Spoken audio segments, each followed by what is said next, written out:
of Empower Hour. I am Lindsay Helm, the founder of Empower Employee. Empower Employee provides sourcing, education, and technology solutions for corporations, veterans, and military spouses.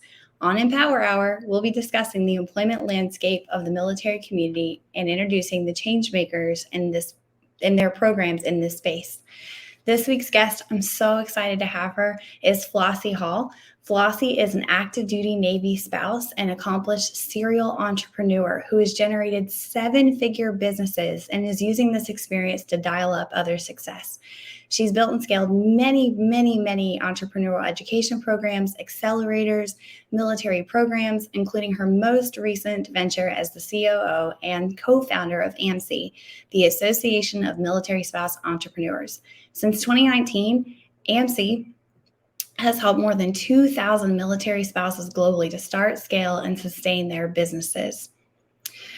Flossie's greatest passion and strength as an advocate and strategic consultant helps businesses grow, which brings them tremendous value which helps her bring tremendous value to any organization that she supports.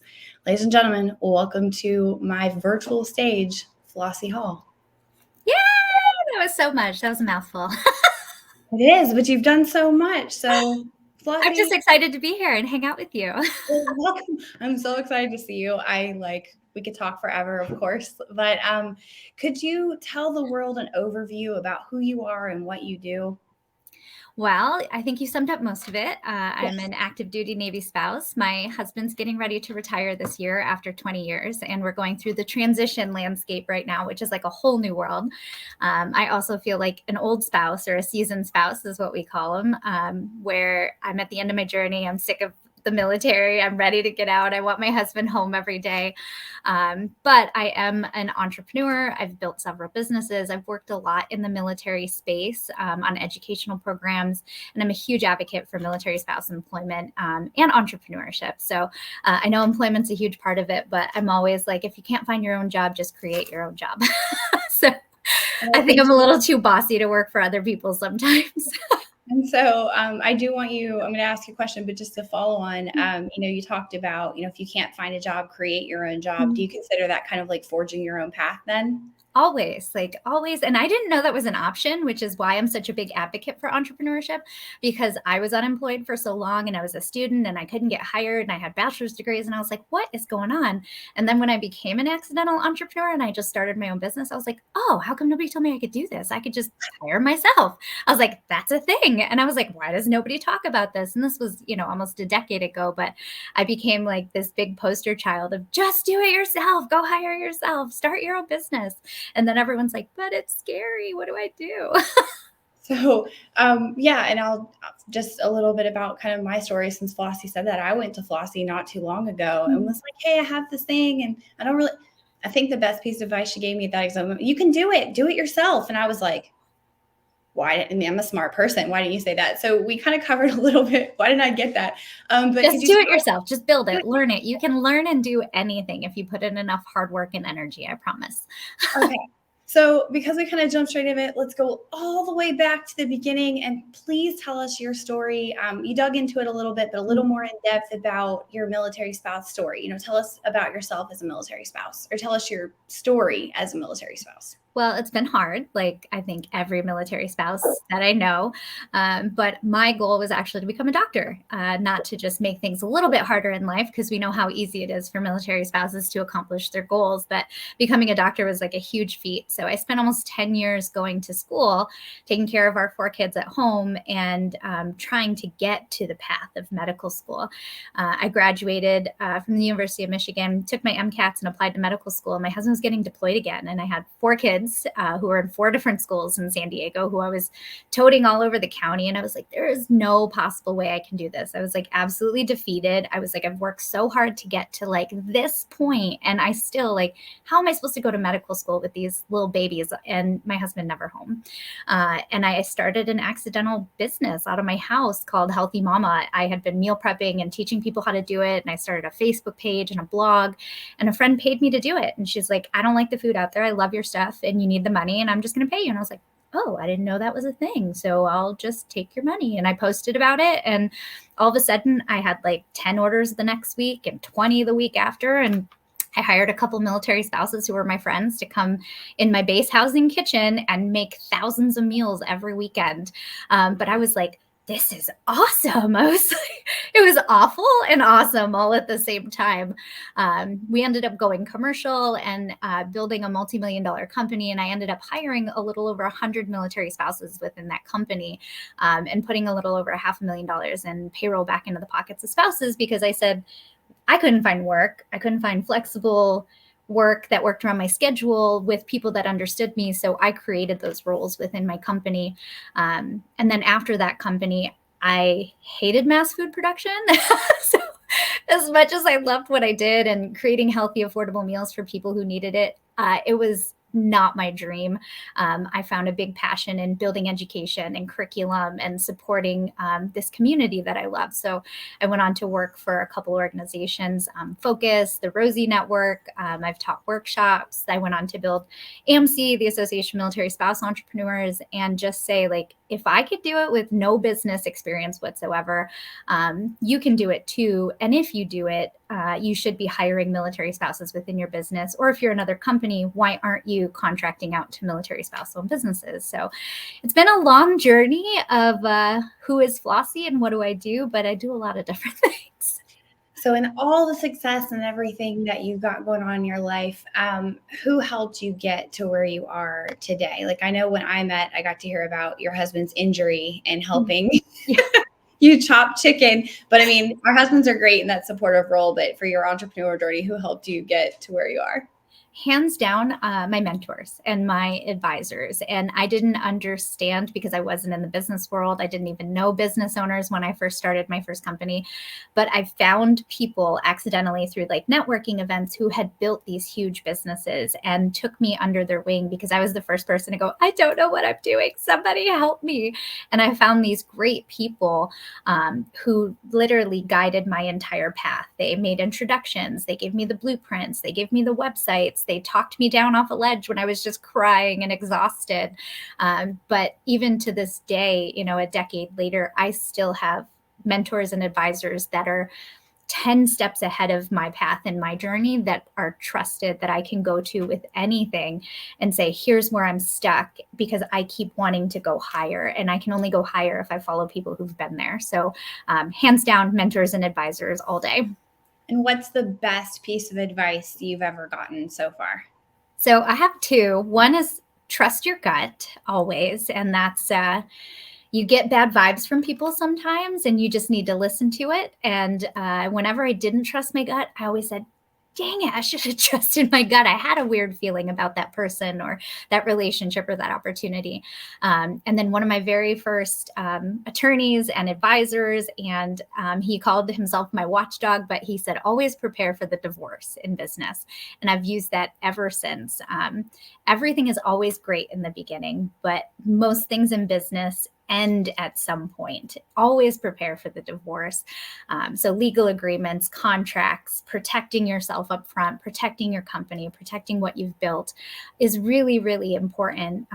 Even if there's no money being exchanged, like just being clear, transparent, and honest of what you want out of each other, so that if stuff does happen to go south or you do happen to part ways, you have everything laid out for when you were friends and on good terms.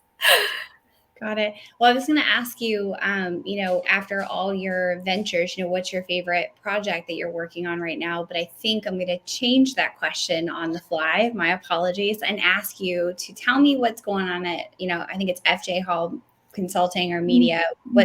What's that for you, and what's that resource? And if you could pop that up on the screen, tell us a little bit about what you're doing in the entrepreneur space there. Yeah, I just love to support entrepreneurs now. And for years I got asked, like, can you just come help me? Can you build my company? Can you build my business? And while I can't dive into everybody else's business and build everyone's company for them, I can support them in very strategic ways. So people ask, and it's for various projects because they're like, well, what are your talents or specialties? And it's like, well, I'm a builder. So what do you want to build, or where are you, and how can we find the gaps in the business? Because that's what my problems were in the beginning, was that I didn't have the right structure. I had legal gaps or financial gaps or pitching gaps or marketing gaps. So I found a superpower is being able to come into business and say, well, you don't exactly want pitching or media because you're not ready to take that on as far as producing your product or scaling your product. Maybe you start local and you go big. But the biggest part is to just be like the Wizard of Oz, I guess, in small business owners' journey, so they don't feel alone. And that hand up that every entrepreneur needs. It's lonely, it's exhausting, but somebody that can come in and say, here's your roadmap. Take a deep breath. There's a million steps to get to the top of that mountain. We don't have to take them all in one day, but strategically, let's build this out to make whatever goal and vision you want come true. But let's also identify how to get you there in a really strong way. So that's a little bit about what I do and how I help entrepreneurs. Yep. And the question that I should have asked before this, but what's your favorite project that you're working on right now, if you don't mind sharing or if you're comfortable sharing? I think that's a trick question because I like all the projects that I work on. So otherwise, I wouldn't be working on them. I don't like jobs just to work. I don't like work just to work. I only like working with good people who are doing good things. So I'm supporting multiple people across multiple industries. But the thing that makes me the happiest is at the end of the day when they feel supported and they feel like they couldn't have gotten that help from anywhere else.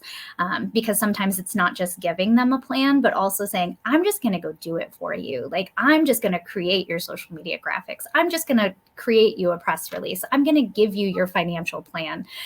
Because sometimes as an entrepreneur, that's what you need. So in each of the businesses that I help and support, or I'm an advisory board member for, I feel fulfilled at the end of the day that I know I'm doing good for good people and good companies. That's a fair question. And I was just really curious because I know that, like, if people don't know this, you have your hand in like everything, like everything. Every time It feels like I'm everywhere. everywhere. And I'm like, oh, you work there? Yeah. And I'm like, oh, I didn't know that. So I just thought it was really neat. There's one particular project that I think that's neat that you're working on. And that is the crayons ready to eat. I think that's the name of the company. I've been following that on, I think everybody knows you help out there. So it's really kind of neat in that way. And I like the idea of chocolate and eating crayons. Yeah, I met Frank and Cass a few years ago, and they invented this colorable edible crayon because Marines are called crayon eaters. And because I had scaled a food product, I was helping them for a few years. So last year, I officially joined the company as a minority founder to help scale and get it to production. And it's amazing. It's an awesome product. And it's in a package called a CRE that looks like an MRE, but it's crayons ready to eat. Like, it's beautifully branded. It has great character.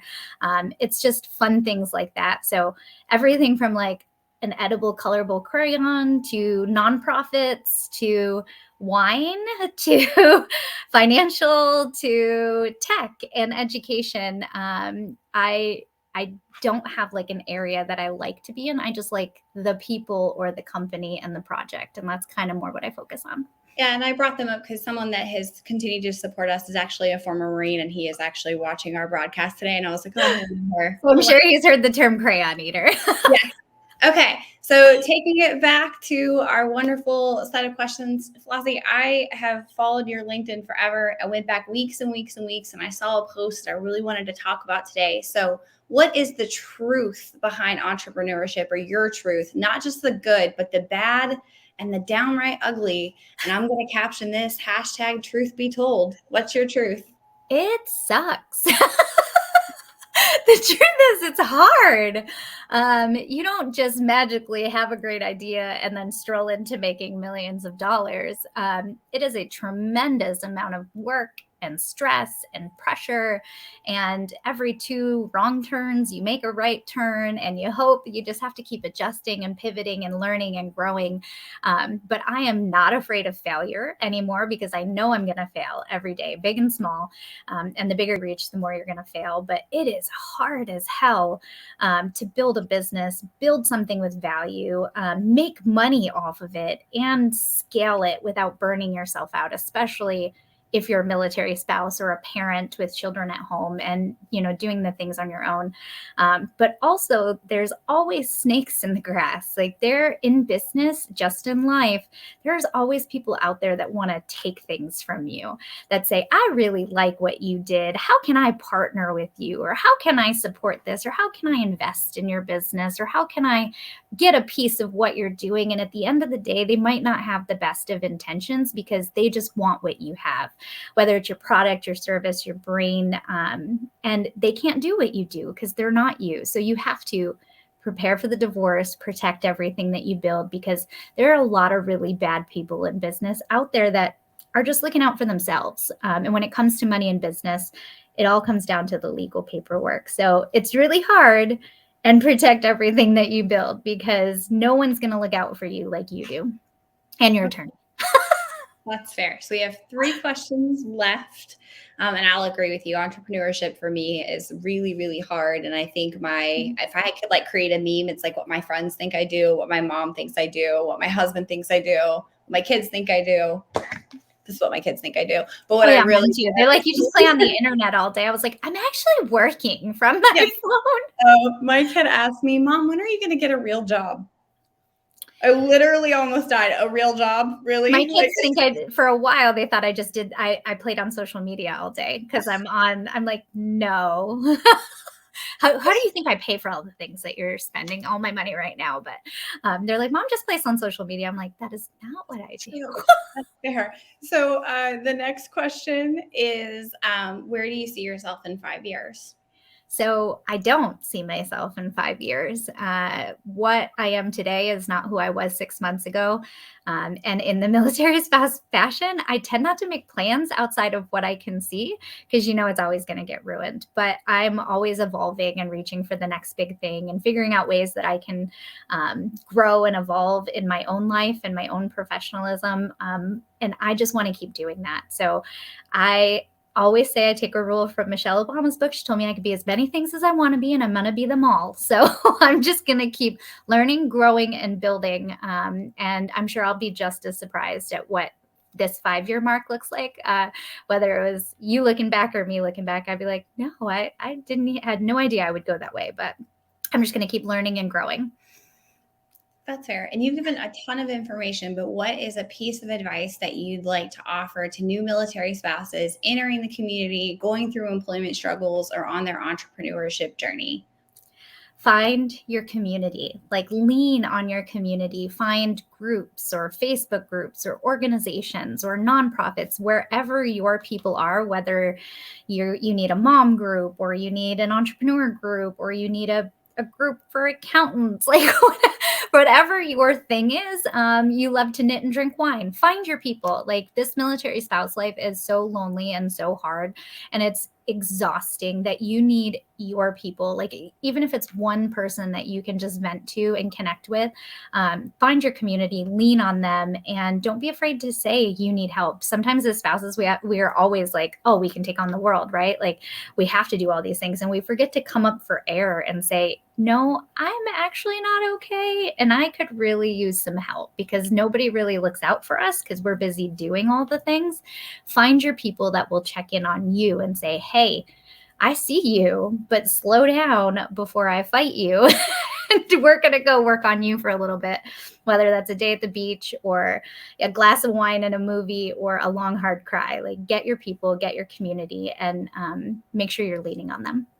I see. And just shameless plug, because I see in the comments, Matthew Shanks actually just popped in. He's like, hi. So shout out to Matthew. And since she just said that, if you don't know what Matthew is doing, I'm not going to tell you. Please go to his LinkedIn page. Matthew, you're my next guest. I just picked you. Congratulations. What he's doing over there and talk about and just check him out. So last question, Flossie, what is your favorite duty station and why? San Diego. Hands down, we've been stationed in Mississippi and Detroit and Ventura, San Diego, and now I'm home in upstate New York. But I felt like San Diego was my home. I loved the sunshine and the atmosphere and the vibe. But I started my first business there. And I always say I would not have been as successful if I was anywhere else, because the business ecosystem is so strong there that I found the best mentors and advisors and programs and resources to really guide me on my journey. And I wouldn't be who I am today if I hadn't started that journey in San Diego with all the people that I'm connected to there. So I really feel like it's my home and I miss it. We were there for 8 years. And I just, not only do I miss the sunshine and the salt water, because now I see snow and gloom and doom in New York, but I miss the people, and I miss the resources and all the good food. And if you can get a chance to be stationed in San Diego, awesome. If not, go visit if you haven't. I love it there. All right. And seriously, Southern Baptist, finally, in closing, how do people get in contact with you? We popped your website up on there, but what's the best way to get in contact with you? Honestly, it is my website or my LinkedIn. I'm all over LinkedIn. It's my favorite thing to do is connect on LinkedIn. But you can go to my website, reach out to me. I have a new website launching in just a couple of days, which I was just complaining about a few minutes ago, Entrepreneur Life. Or you can email me. Feel free to pop in. I mentor a lot. I give back a lot. I work with a lot of great entrepreneurial and education organizations and companies. And I have a ton of great resources. So a lot of stuff gets filtered to me, whether it's media opportunities or scholarships. People tend to pass that through me so I can give it out to the community. So just make sure you're connected on my LinkedIn so you can take advantage of these great things that these companies are building for you guys. That's amazing. Well, Flossie, thank you so much for joining us. Everyone, please check out Flossie and follow her on LinkedIn. If you want to learn more about Empower Employ, our sourcing opportunities, our job opportunities, our education, and our tech options as an employer, please go to www.empoweremploy.us. Or follow us on social media. My LinkedIn is @TakeTheHelm or #TakeTheHelm, if that's how you find me. Tune in next week to meet our guest, Kirsten McGinnis, as we discuss her journey of employment as the Director of Employment for TexanApp out of DC. So thank you all for watching and have a wonderful week.